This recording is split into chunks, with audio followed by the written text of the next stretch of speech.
Shh.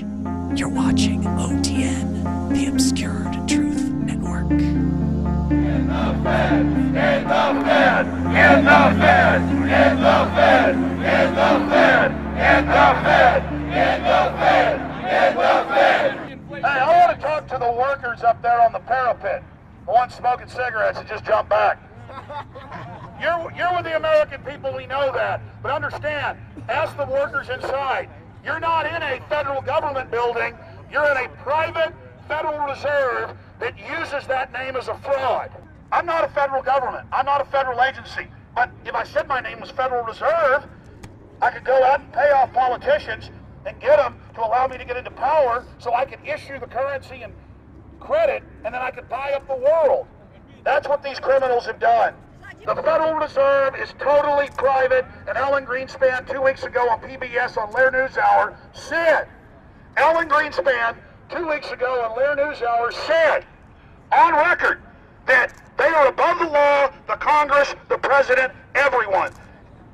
The former Federal Reserve Chairman on the Lear NewsHour a few weeks ago came out and said, we are above the law, Congress, the President, no court can do anything. We run America.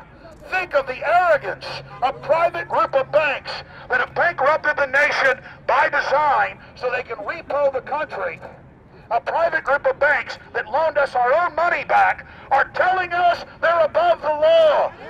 You are not above the law, criminals. Appreciate you guys too. And this is going to hurt all your families. All the police officers here, the camera people here, everybody's, who's here to cover this needs to know that that's why we're here. So we're going to go ahead and let them know that we're not their slaves. The Federal Reserve is a run-for-profit private organization. This is everything. Instead of our economy being about goods and services and real products and manufacturing, it's all about these guys, the private Federal Reserve that masquerades as a government entity who controls the issuance of currency and credit. They're the ones that have cut off the liquidity in the market. They told us have a debt-based economy. Then they cut it off once they get us under their thumb and implode the economy so they can consolidate it. And that's what they're doing right now. I mean, it's in their own documents, it's in their own statements. They claim, give us unlimited power, give us trillions of dollars with the Baker bailout bill that's already $5 trillion, not $850 billion as they say. And we'll get the economy going, but they're hoarding the money and buying up other banks that aren't part of the Federal Reserve, buying up insurance companies, buying up roads, infrastructures, media empires, defense contractors.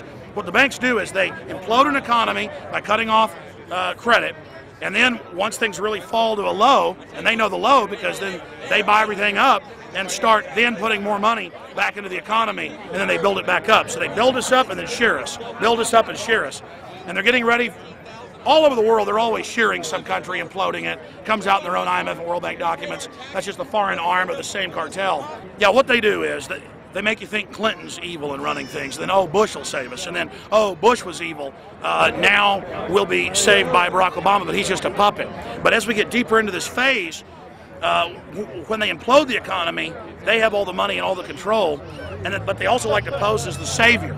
So Obama is meant to be the savior during the Depression, and he'll save us with a 1 million person, he said, is bigger than our military, domestic spy force, a 3 million person environmental spy force.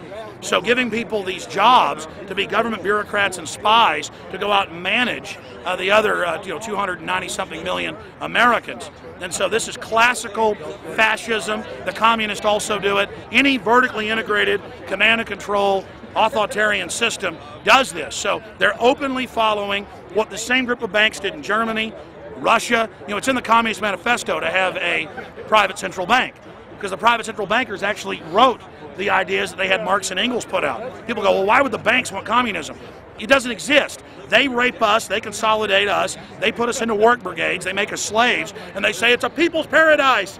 Look at it, boy, you're really doing good. And then they transfer all the wealth of the nation offshore. The globalists are outside all the nations. That gives them safety, and they play countries off against each other.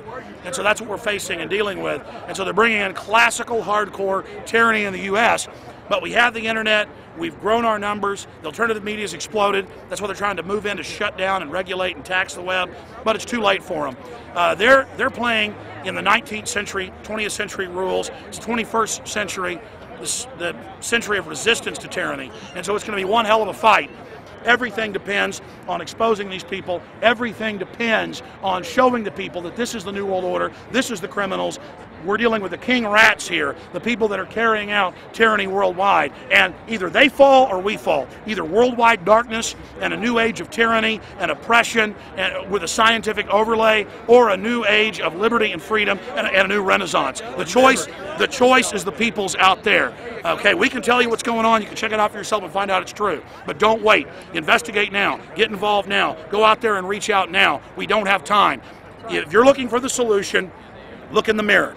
Look right into the mirror, because you out there, men, women, old, young, black, white, doesn't matter. It's going to be up to you if they win or if liberty succeeds and the people have a chance of having any future. These are cold-blooded eugenicists. These are cold-blooded people who think they're God, think that they're our masters, that think that we're animals. These are the guys that funded Lenin and Stalin and Hitler and Mao. These are the guys, it's all on record, that bankroll this stuff. They are hardcore vicious, and they must be resisted.